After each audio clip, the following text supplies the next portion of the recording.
حضرت امام ربانی رضی اللہ تعالیٰ عنہ نے جو مکتوبات شریف کا سلسلہ شروع کیا تو یہ ہزاروں سال پہلے، صدیوں پہلے سفارتی تعلقات میں استعمال ہونے والا ذریعہ تھا۔ قرآن مجید میں اس کی بڑی مشہور مثال ہے۔ حضرت سلیمان علیہ السلام نے ملکہ بلقیس کو خط لکھا۔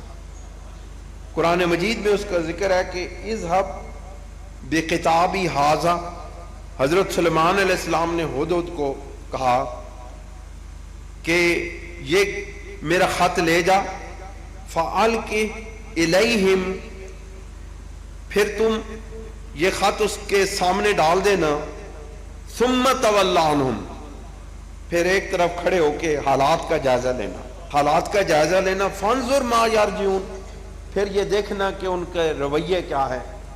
ان کا طریقہ کار کیا ہے، وہ کس طرح جواب دیتے ہیں۔ ملکہ بلقیس پر اس ایک جملے نے، جس وقت وہ خط ملکہ بلقیس کے سامنے ڈالا گیا تو اس خط کے ڈالنے کے ساتھ ہی اس پر ایک ہیبت طاری ہو گئی، اس کی کیفیت بدل گئی۔ حالانکہ وہ ملکہ تھی، ایک بڑی بادشاہت کی مالک تھی، یہ دربار کے روزانے کے معمولات میں سے تھا، سفارتیں بھیجی بھی جاتی تھیں، سفارتیں دوسرے ملکوں کی آتی بھی تھیں، لیکن آج معاملہ کچھ اور تھا۔ آج سفارت ایک نئے طرز کے ساتھ آئی تھی۔ آج سفارتی نمائندے اپنے ساتھ تحائف لے کر نہیں آئے تھے، مرصع تلواریں لے کر نہیں آئے تھے، اپنے ساتھ لونڈیاں اور غلام لے کر نہیں آئے تھے۔ آج ایک پرندے نے آ کے ملکہ کے سامنے خط ڈالا اور اس خط نے ملکہ پر اتنا زبردست اثر کیا کہ ملکہ گھبرا گئی، اور اس نے کیا کیا؟ تفسیر ابن کثیر میں ہے کہ فجمعت عند ذالک امراءها ووزراءها وكبراء دولتها ومملكتها ثم قالت لهم يا ايها الملأ اني القي الي كتاب كريم تعني بكرمه ما رات من عجيب امره كون طائر اتى به فالقاه اليها۔ اس کا خلاصہ یہ ہے کہ ملکہ بلقیس نے اپنے درباریوں کو جمع کیا اور اس نے کہا کہ آج ایک عجیب واقعہ ہوا ہے۔ آج ایک پرندہ آیا اور اس نے میرے سامنے یہ خط ڈالا ہے، اور اس خط کی عبارت نے بہت سخت متاثر کیا ہے،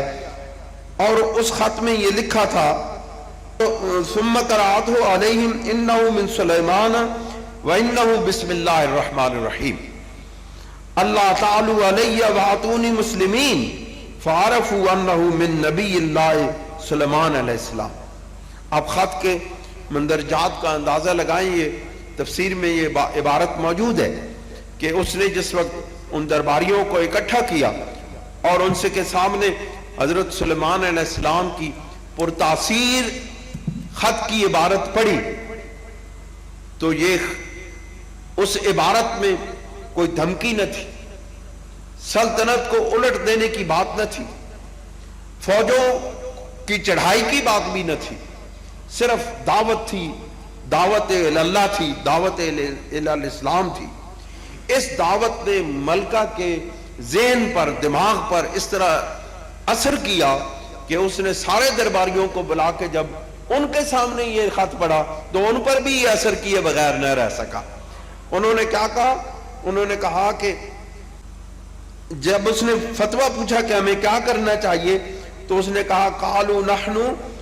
انہوں نے کہا قالوا نحن اولو قوت و اولو باس شدید، انہوں نے کہا کہ ہم تو بڑی قوت والے بھی ہیں اور بڑی طاقت رکھتے ہیں، والامر الیک فانظری ماذا تأمرین، لیکن اندر سے ان کے دل بھی دہل گئے تھے۔ اندروں جس وقت ڈر ہو جائے نا جی بندے نو، وہ پھر بہانے ڈھونڈتا ہے کہ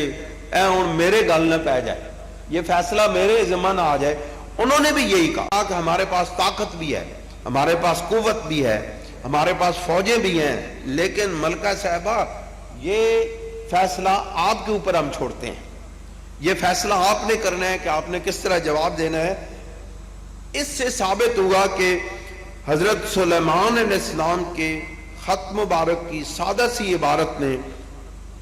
ان امراء سلطنت اور درباریوں پر شدید اثر کیا اور وہ گھبرا گئے اور انہوں نے فیصلہ ملکہ بلقیس پہ چھوڑ دیا.